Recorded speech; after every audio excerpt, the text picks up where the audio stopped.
Hi all வணக்கம். எல்லாரும் எப்படி இருக்கீங்க? இன்றைக்கி நம்ம கிச்சனில் ஒரு கரும்பு ஜூஸ் ஐட்டம் தாங்க பார்க்க போகிறோம். வீட்லேயே கரும்பு ஜூஸ். ஆமாங்க, வீட்லேயே கரும்பு ஜூஸ் கரும்பே இல்லாமல் எப்படி செய்கிறதுன்னு பார்க்கலாங்க.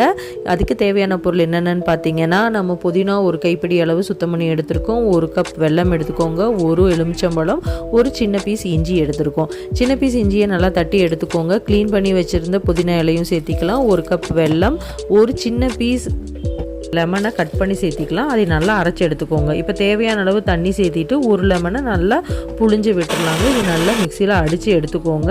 இதை இப்போ ஃபில்டர் பண்ணிடலாம். இப்போ ஃபில்டர் பண்ணதில் நமக்கு சுகர் தேவைன்னா கொஞ்சம் வெல்லத்தை சேர்த்திட்டு அது கூட ஐஸ் க்யூப்ஸையும் சேர்த்து நல்லா மிக்ஸ் பண்ணி எடுத்துடலாங்க. இப்போ நம்மளோட கரும்பு ஜூஸ் ரெடிங்க. இப்போ இதை சர்வ் பண்ணிடலாம். இது கூட ஐஸ் க்யூப் சேர்த்திட்டு சர்வ் பண்ணலாங்க. சேம் நம்ம கரும்பு ஜூஸ் டேஸ்ட் அப்படியே இருக்குங்க. ட்ரை பண்ணி பாருங்கள். பிடிச்சிருந்தா லைக் பண்ணுங்கள், ஷேர் பண்ணுங்கள், சப்ஸ்கிரைப் பண்ணுங்கள். தேங்க்ஸ் ஃபார் வாட்சிங்.